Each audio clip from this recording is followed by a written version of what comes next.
All right, Mr. Taliaferro TV, how's everybody doing out there? Salute to James Harden and the Houston Rockets. Their season is over, but I guess if you're Harden, it's now time for you to look back at everything in a nutshell and look at how you were. He was phenomenal throughout the regular season again. Not so great in the postseason, but I guess as a person, you got to be able to look at your last 8-9 months of your life and be like, okay, I at least did some great things here. I had another MVP caliber regular season, even though we got eliminated in the second round. James Harden was at the podium after their loss to the Golden State Warriors at home in Game 6, and he was asked about the future of this Rockets team. And I got to give James Harden some credit and love here. He remained optimistic, took every question. He didn't pout like a lot of players do after they lose. It's tough to get in front of that dang trust me, I'm a media personality. I've done interviews with NBA players, NFL players, you know what I mean? I've covered college sports. It's tough for athletes to get in front of that dang podium after you just had a season-ending loss. I don't care what level you're at. Or it's the last time you're going to do something, right? It's tough, right? When you lose at life, you don't want to go talk about it 5 minutes later. Just how it is. James Harden got in front of that media room and in that post-game interview, and he answered every question. He didn't budge. He didn't make excuses. And when he was asked a specific question, he was asked about the future of this team, James Harden said something very cryptic. Wouldn't go into detail. I'm summarizing here. He said, I know what we need to do. All right, he said that 2 times and moved on. He said, I know what we need to do. It's interesting that James Harden said that. Speaking of the Houston Rockets and the future of their team, I know what they can't do.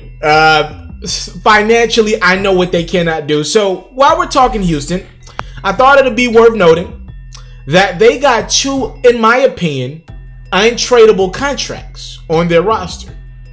So let's just throw the obvious out in the room. They got a lot of guys on bargain deals. Kenneth Faried, Austin Rivers, PJ Tucker. These guys' contract is going to be coming up soon. You know what I mean? These guys can make more money than what they're making now. It just depends on what they want to do with their lives, right? Do they want to take pay cuts? Do they want to go elsewhere, start their career over again? You talking about a guy in Austin Rivers. He had been pretty much bounced around the league last year. Like he finally found himself a home in Houston, but can Houston pay him?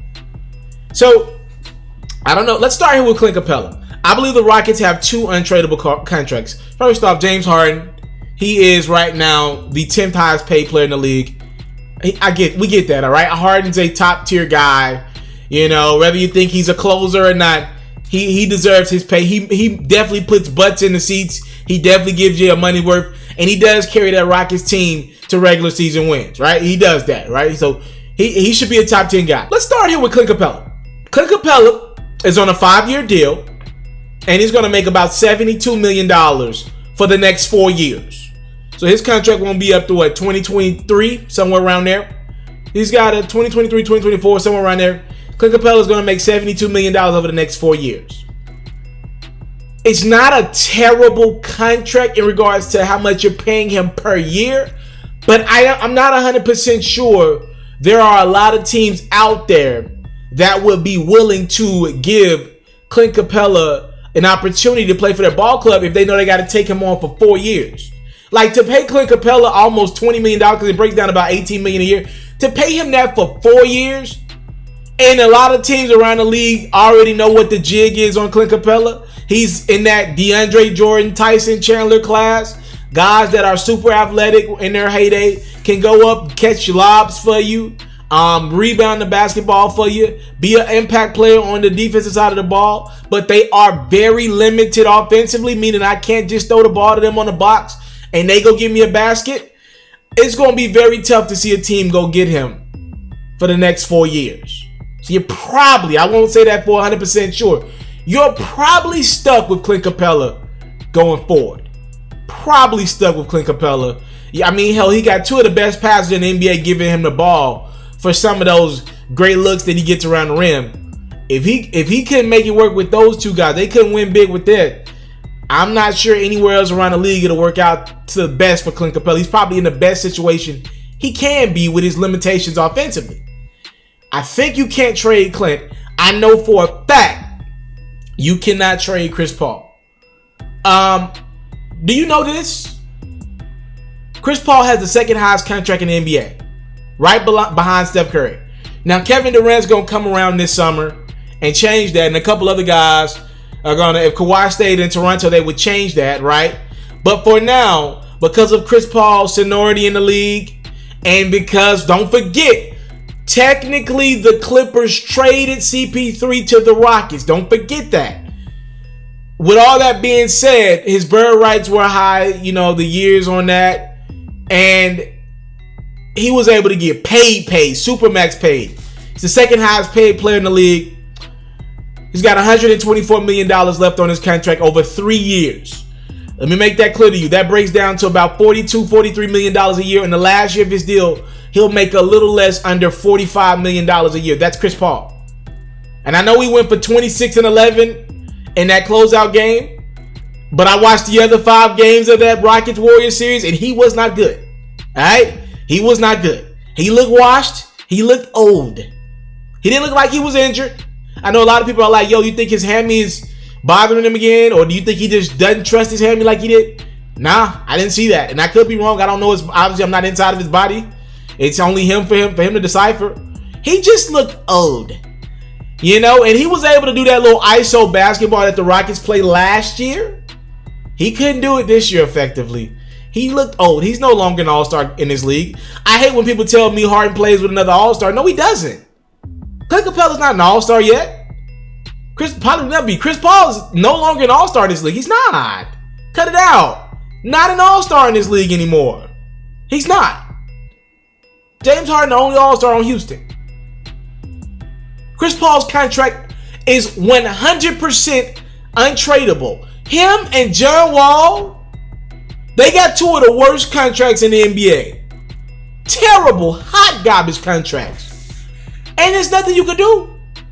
You just got to play these contracts out. There is absolutely nothing you can do. Who's going to want to trade for Chris Paul? Who? The Rockets are stuck with this team. They don't have a lot of money. They paid their top 3 guys too much money. And I'm not mad at Harden for getting paid. I think Chris Paul should have thought about taking a little less. I will say that. Because damn, you took all that money last summer after it was your hamstring that cost your team, most likely, a trip to the NBA Finals. And then you come back this year, get injured again in the regular season, and your behind can't even perform in the playoffs? Hell, I thought Chris Paul was going to at least, if he was going to be hurt in the regular season again, I was like, okay, it is what it is. James Harden can carry that right. The way James Harden plays, it's perfect for the regular season. He can carry them to enough wins like he did. And when Chris Paul is going to be, when we get to the playoffs, Chris Paul is going to be ready to go. That was not the case this year. He looked washed. The more his hairline receded, the more washed he looked. All right? There's not a lot the Rockets can do to improve this team. Just financially, they don't have a lot of places they can go. And this team was built together on analytics. Well, Daryl Morey, the analytics failed. Mike D'Antoni, I don't know what to tell you, but bro, the system failed. And I think the most damning part of the Rockets' future is they don't have much of it. You cannot expect James Harden to do what he did last year in the regular season. He carried that ball club to the playoffs. I don't like how Harden plays for the playoffs, but let's make it clear. The way he plays for the regular season is perfect. You catch guys on off nights, you catch guys on backs-to-backs, and he's going to get those foul calls in the regular season that he doesn't get in the playoffs. Refs going to protect their stars as much as they can in the regular season. All those threes when he's kicking out and all that, nobody's watching the game anyway. They're not going to care. The refs just going to call the foul. But in the playoffs, when everyone's watching, he ain't going to get them calls. He cannot do what he did in the regular season over and over again. He's going to need help. He's going to need healthy guys. This year, Chris Paul nor Clint Capela were healthy guys for him for the entire season. And Chris Paul just looks old, bruh. He just looks old. Where do the Rockets go for here? If you got some alternatives in the comment box below, I got one alternative that I'll tell you guys in the near future. Whew. As bad as it feels to be a Houston Rockets fan, I can imagine right now. Trust me. When you get up this morning and look at that future, it's only going to get worse. I hate to say that, but it is what it is. I came from nothing, but I want everything God has for me. I interview celebrities. I talk sports. I still represent the culture. All the kids, they are now tuned in. Yeah, we locked in right now, Mr. Mr.Taliaferro. Shout out to Mr. Taliaferro. You're watching Mr.Taliaferro TV. Mr. Taliaferro TV. Here with the triple B's, you can't do nothing but win.